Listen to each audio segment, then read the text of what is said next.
Now we can extend this idea in 2 dimensions, okay, and the answer, I mean the geometry again is very nice. Okay, so what we will do is in 2 dimensions, first of all I want to tell you, in 1 dimension we had no choice. The way to discretize is line segments. In 2D, however, we have a choice. Okay, so the elements, it can be like this, triangles. That's what you saw in the very beginning. The aircraft picture was broken up into triangles. But is that the only choice? No. Right? I can have a square. I mean, I can have a rectangle. Any number of shapes I can have. Right? So, so each element then has inside it some shape functions. Okay. So, we will stop calling them basis functions now, we will start calling them shape functions, so that when you read the literature it is smooth, right. So, for example, when I took the 1D line segment over here, this had 2 shape functions, right. Now, when I take a triangle like this, right, the bare minimum would be 3 shape functions, and we will discuss how there are 3 shape functions, right. So, one attached to each node basically, right. Now, when I go over here, I can conceivably have 4 shape functions over here. So, what we are doing is we are bringing in more and more flexibility into modeling the unknown by having these kinds of shape functions over here. Okay. So, that is one thing I wanted to tell you in the case of 2D. Now, one thing you notice that here I am making the unknowns to be the values of the function at these nodes. That is a straightforward extension of what I did in 1D. In 1D, my unknowns were these nodes. From that, I defined these shape functions, right? Everything is good. I can continue that idea here and say nodes, right?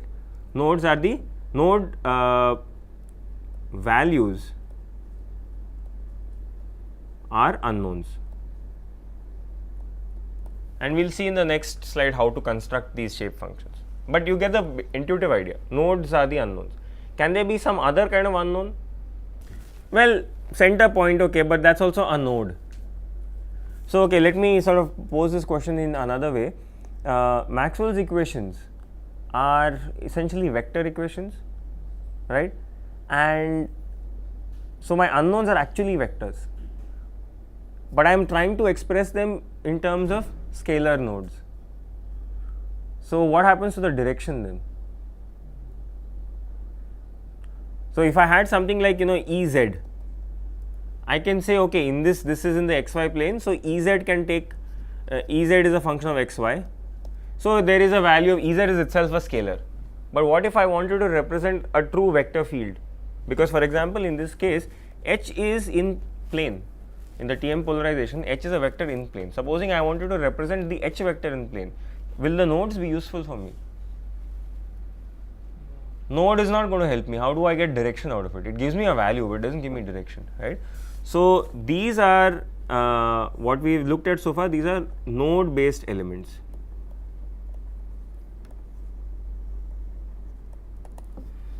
It is also possible to define what are called edge based elements. So, edge based elements, and we will look at both node based and edge based elements. The element shape remains the same, it is a triangle. Okay. Now, the unknown over here becomes the value of a vector along a certain edge. Okay. So, it might seem a little abstract now, but we'll build it explicitly, everything we'll work it out. But basic, I mean the idea you should keep in mind is if my unknown now is the magnitude of this vector.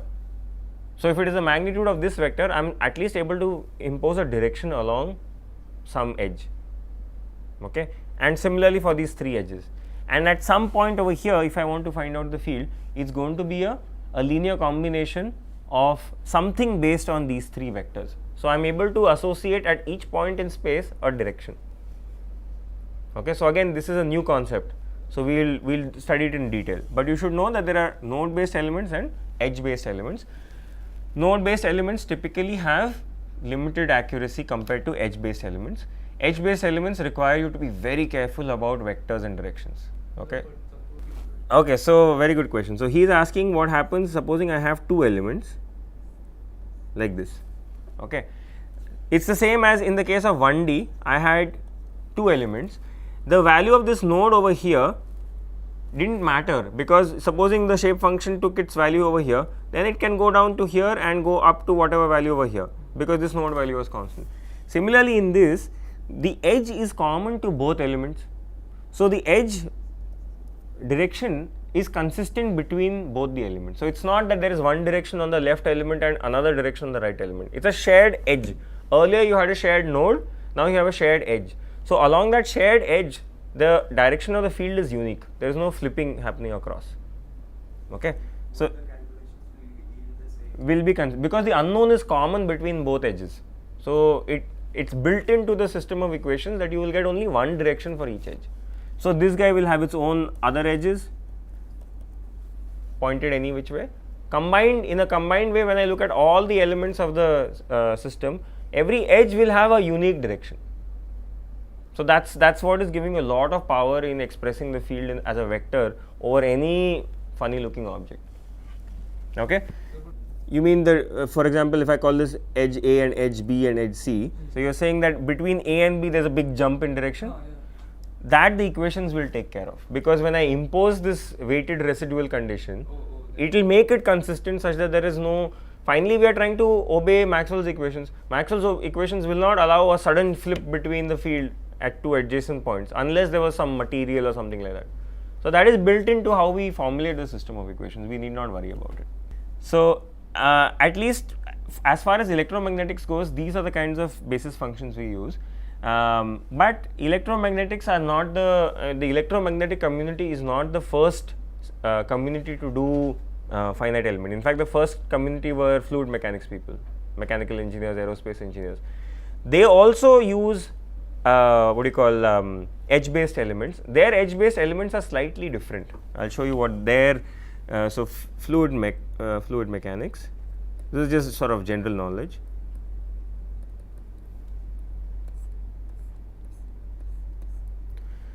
Their edges, I mean, they don't like edges. What they are concerned about is like fluid flow. They are concerned about how much fluid is flowing across a certain interface. So their basis elements, shape functions look like this actually. These are the common or conserved quantities between elements. A vector which is normal to the edge, that is shared between two elements. So if there is water flowing across an interface, how much comes from the left, that much goes into the right. So that conserved quantity is this green arrow over here. In the electromagnetics case, this arrow, it is ensuring which property of Maxwell's boundary conditions? Tangential continuity. We are building it into the way we design the elements itself. So you get it for free. Similarly, you do a different construction, you get the fluid mechanics case, the normal component is conserved. So you build it into the solution. You don't have to do something extra to get this property. Yeah, okay. These edge based elements also are named after the scientist who discovered it, Nedelec. Okay. But first we will start with node based elements. The number of variables currently is 3 for the simplest node based or edge based element. Per element there are 3 unknowns, and those 3 are of course shared across. If there are n elements in the domain, how many unknowns are there? No. There will not be 3 n unknowns because many of the nodes are shared, right? So similarly, in the case of 1D, how many nodes are there? 1, 2, 3, 4, 5, 6, 7. Sorry, 6. 6 nodes are there. So unknowns are 6. Elements are 5. 5 elements have 5 into 2, 10. You would think 10 nodes per element, but of those 1, 2, 3, 4 are shared. So 10 minus 4 gives me 6, which is what makes sense. So similar accounting happens in the case of 2 dimensions. Okay. So now let's actually explicitly construct the first node based element. Okay. So this is the first order node based element. in 2D. Okay, so I take my triangle. Okay, so I'm going to call this node 1, node 2 and node 3. Okay, so what I'm going to do, so I'm going to tell you the final answer and you will wonder how did people come up with it, but you will see once you see it, it's very elegant. What I'm going to do is I'm going to define some arbitrary point P inside this triangle. Okay, remember everything, all this entire discussion that is happening about the shape functions are limited to the interior of this or the element, this triangle, not outside the triangle. Let's connect this hypothetical point to the 3 nodes. This is my point P. Okay. Now I define my first shape function, okay, as the area of triangle 1. So what is triangle 1? It is the area of triangle P23 divided by area of triangle 1, 2, 3. This is the definition. Okay, so that's why you notice that it's N1. So I exclude 1 and therefore is the area of P23. Okay, so that means this area. Okay. So now let's look at some of the properties of this function over here. So N1 E as a function of xy, it is going to be a function of xy because where is the xy going to come from? It's the coordinates of this point P. The node locations are fixed. P can roam around anywhere inside. As P roams around, my function N1E is now a 2-dimensional function. The coordinates will come in over here. Okay. What is its value at node 1?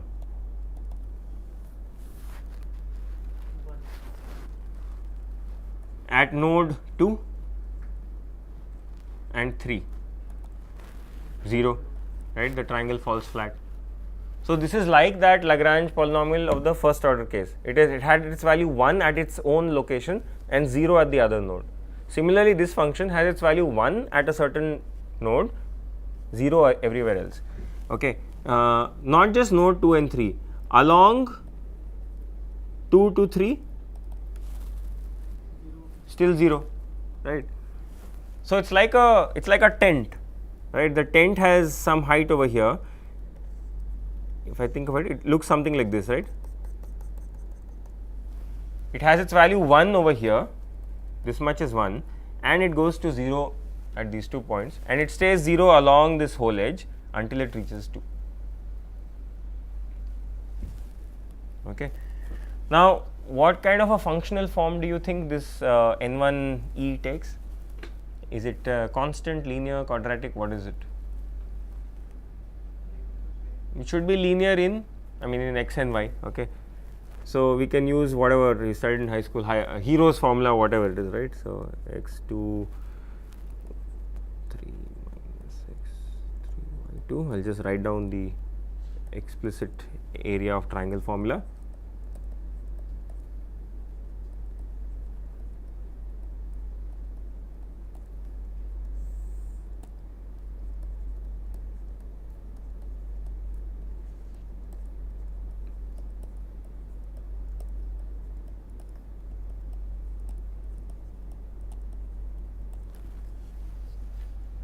Okay, that's just area of triangle. So there are a whole bunch of constants over here, right? Once I have got my geometry, I have made triangles out of it. So the node locations N1, N2, N3, these are fixed. So these are all numbers. So I can boil this down to A1 plus B1x plus C1y divided by, because the denominator is twice the area. So you can see that this is a nice one-dimensional function in x and y. Okay. Similarly, I can define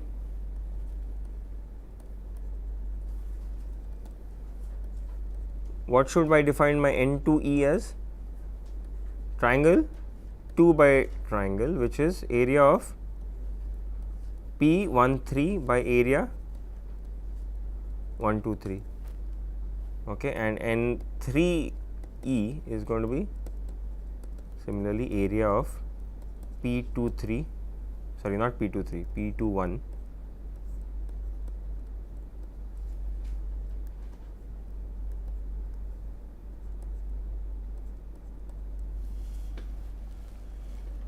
Okay. So, all of these three shape functions are linear functions. Okay. So, what is the geometric picture you can think of? What am I doing to my function? So, you all agree that this visualization that I have shown you over here, like a tent with height 1 at node 1 and 0 by the time it reaches node 2, 3 and the line connecting 2, 3. Now, if I take any function say u of x is equal to alpha n1e plus beta n2e plus gamma n3e, right. So, not x but xy. What is this going to look like? If you wanted to visualize this, what does it look like? A plane, like a tent, again like a tent, and the height of the stand at 1, 2 and 3 is alpha, beta, gamma, right. So, it is going to be, if I were to use my fantastic drawing skills, this would be alpha, then gamma and beta, and it is a plane that is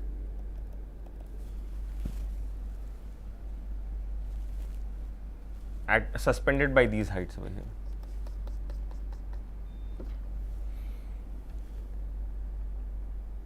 Okay. So, what will you get when you go to adjacent elements? So, this is one triangle. For example, there will be another triangle over here. Let us say this has some value epsilon. So, when I consider this second triangle, what will be the height of, how will it look like? It will go from here like this, right, another tent over here, but its value along this will be conserved. It will be the same value. There will be no, these two tents will come and meet at the same line. There will be no jump over here because of the way we have constructed it.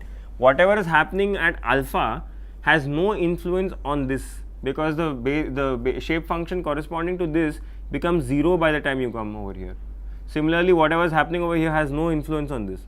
So, this line is dictated purely by beta and gamma, which is common to both of these elements. So, I have got a smooth function, continuous. It's a continuous function. It's not differentiable, because you can see it's like two lines meeting here. Differentiability is not there. Even if they don't meet at a same line, the common edge. Yeah. No, that won't happen, right? Supposing your let's take a view along this. Okay, so this is your one edge comes in like this. The other edge, if it comes like this, the third has no influence on this line, right? So this was my, I'm looking from here this direction. This was my height alpha, and this was my height epsilon. If these two did not meet at the same point, there is no way for you to fix it, because whatever is happening here has no role to play over here, whatever is happening here has no role to play over here. The value of the height of this line over here is fixed purely by beta and gamma. So, you get continuity for free. Beta and gamma are shared nodes for the two elements. So, they are shared, they do not have a separate value. So, you can see that it's this very nice continuity property is built into the basis function. So, therefore, the solution that I get, it also obeys, I am projecting my solution on this basis, it will have these nice properties trivially.